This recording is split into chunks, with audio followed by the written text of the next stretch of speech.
کما ارسلنا فیکم رسولا منکم، جیسا کہ بھیجا ہم نے تمہارے اندر ایک رسول تمہیں میں سے.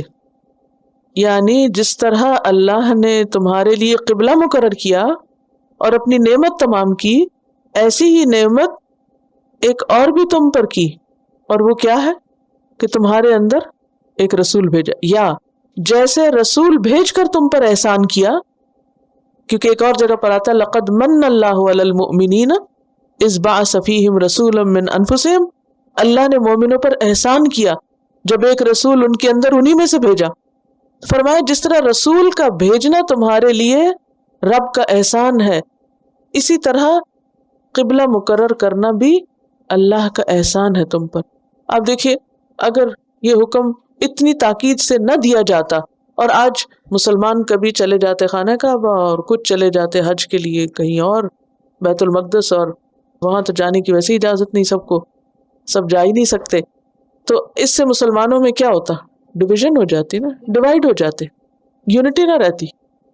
تو یہ یونٹی اللہ کا احسان ہے. چلے کہیں تو ایک جگہ اکٹھے ہوتے ہیں نا، ایک زبردستی کی یونٹی تو ہے نا، چاہے کچھ بھی کرے نماز کے لیے تو سب کو ادھر ہی منہ کرنا ہے. تو دن میں 5 دفعہ ڈرل کرائی جاتی ہے کہ ایک ہو جاؤ، اکٹھے ہو جاؤ، ایک طرف رخ کرو. اور یونٹی آتی ہے جب مقصد ایک ہوتا ہے، گول ایک ہوتا ہے. جب ہر ایک کا گول ہی فرق ہو، دلچسپی فرق ہو، تو پھر یونٹی نہیں آتی، کیونکہ ہر ایک کس کے لیے کام کرتا ہے؟ اپنے مفاد کے لیے. اور جب سب کا مفاد سانجھا ہوگا، ایک ہوگا، تو پھر سب ایک ہی طرف رخ کریں گے. تو یہاں پر کیا کہا جا رہا ہے کہ اللہ نے تم پر نعمت تمام کی جیسے نعمت رسول کی آمد تھی. مزید آگے تفصیلات ہیں ان نعمتوں کی. یتلو علیکم آیاتنا، وہ تم پر ہماری آیات پڑھ کر سناتا ہے. کون؟ رسول اللہ صلی اللہ علیہ وسلم. کیسے؟ جیسے انہوں نے جبریل سے سنی، جیسے اللہ نے ان کی طرف نازل کی آیات، ویسے ہی انہوں نے آگے سنائی، پڑھ کر سنائی، صرف لکھی ہوئی نہیں دے دی. یہ اللہ کا ایک بہت بڑا کرم اور احسان ہے. جبریل نے جیسے قرآن سنا ویسے پہنچایا، اور نبی صلی اللہ علیہ وسلم نے جیسے سنا ویسے پہنچایا. تو ہمیں بھی کیا کرنا چاہیے؟ جیسے نازل ہوا ویسے ہی پڑھنا چاہیے. الذین آتیناہم الکتاب یتلونہ حق تلاوتہ. اس لیے تلاوت کا حق ادا کرنے کے لیے اس کو صحیح پڑھنے کے لیے محنت کرنی چاہیے، وقت نکالنا چاہیے، اس پہ توجہ دینی چاہیے. یہ اللہ کا احسان ہے، ایک نعمت ہے.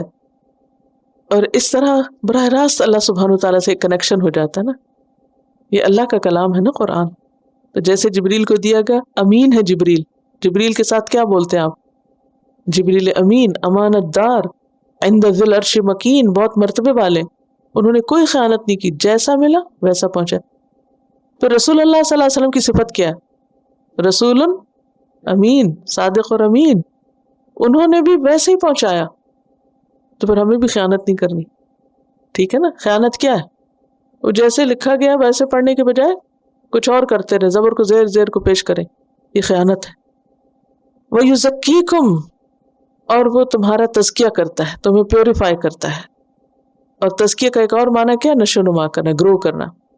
یہ بھی ایک نعمت تھی کہ نبی صلی اللہ علیہ وسلم نے صرف علم نہیں دیا، علم کے ساتھ تربیت بھی کی.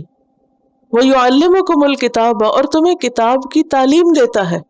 عرب کون تھے؟ امی لوگ تھے. امی کون ہوتا ہے؟ ان پڑھ، پڑھے لکھے نہیں تھے.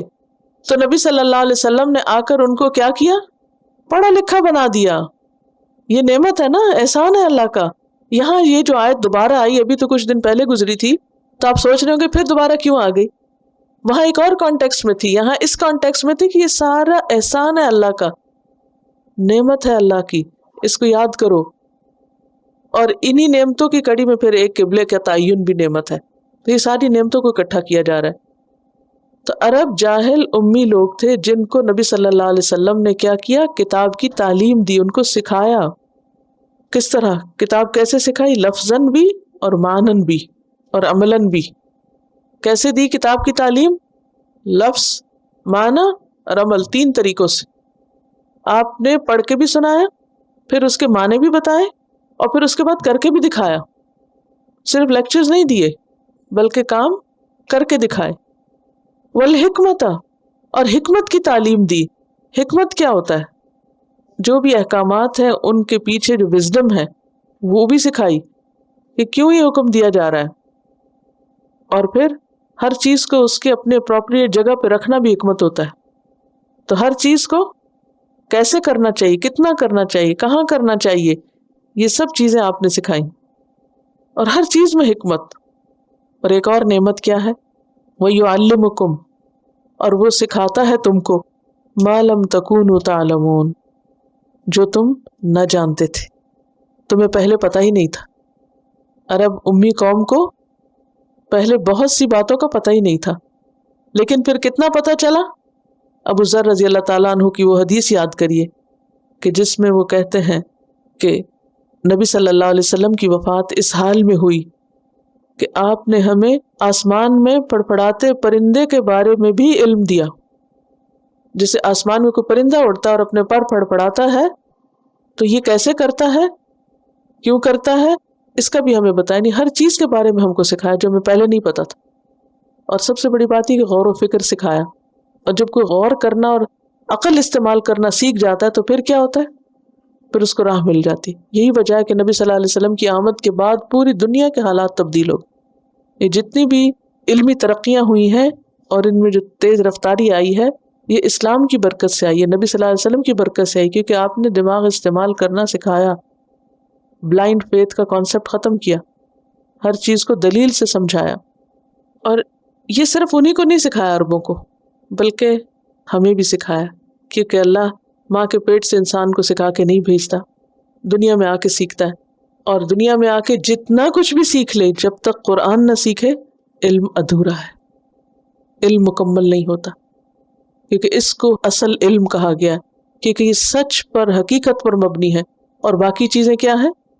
ان میں یقینی بات نہیں ہے، 100% کچھ بھی نہیں ہے. لوگ بڑی بڑی ریسرچ کرتے ہیں، محنت کرتے ہیں، اور آخر میں آ کے کہتے ہیں کہ ہم شور نہیں ہے اس کے بارے میں، یہ صرف ایک اوپینین ہے.